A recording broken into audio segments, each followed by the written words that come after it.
Subscribe and share my channel Sudarsana. నమస్కారం.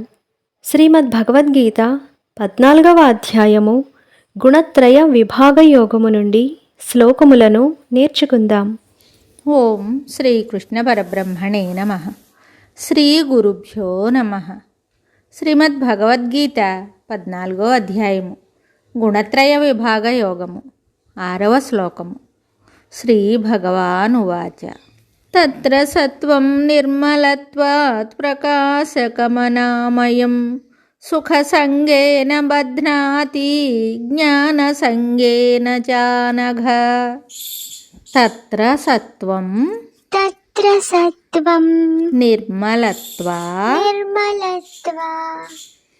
ప్రకాశక మనామయం సుఖసంగేన బధ్నాతి జ్ఞానసంగేన చానఘ.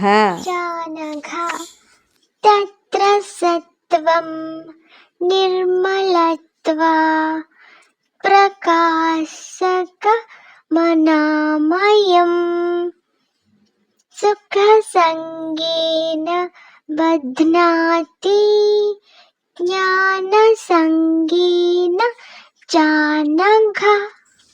ఈ శ్లోకమునకు భావము: పాపరహితుడవగు అర్జున, ఆ సత్వాది గుణములలో సత్వగుణము నిర్మలమైనదగుట వలన ప్రకాశమును కలుగజేయునదియు ఉపద్రవము లేనిదియు అగుచు ఇంద్రియ సుఖమునందలి ఆసక్తి చేతను జ్ఞానమునందలి ఆసక్తి చేతను జీవుని బంధించుచున్నది.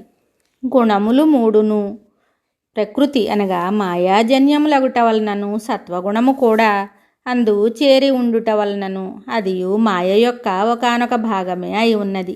అయితే అది శుద్ధ భాగము. అది నిర్మలమగుటచే తక్కిన రెండింటికంటేనూ శ్రేష్టమైనది.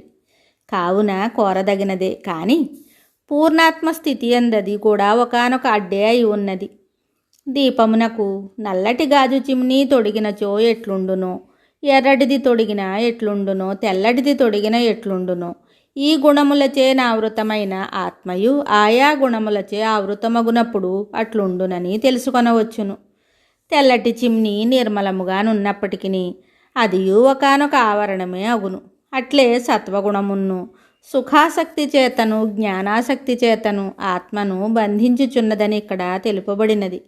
నేను సుఖవంతుడను అను దేహేంద్రియాది క్షేత్రధర్మమైన సుఖమును ఆత్మయందు ఆరోపించుటాను సుఖ సంసక్తి చేతను ప్రపంచ విషయమైన లేక పాండిత్య విషయమైన వృత్తి రూపమగు అంతఃకరణ ధర్మమును ఆత్మయందు ఆరోపించుటయను జ్ఞాన సంసక్తి చేతను ఆ సత్వగుణము ఆత్మను బంధించుచున్నది. కావున దానిని కూడా దాటి ఆ బంధమును కూడా వదిలించుకొని కేవలం ఆత్మస్థితిని పొందుమని అర్జునునకు భగవానుడు బోధిస్తున్నారు. అనఘ అఘము లేనివాడు అనఘుడు.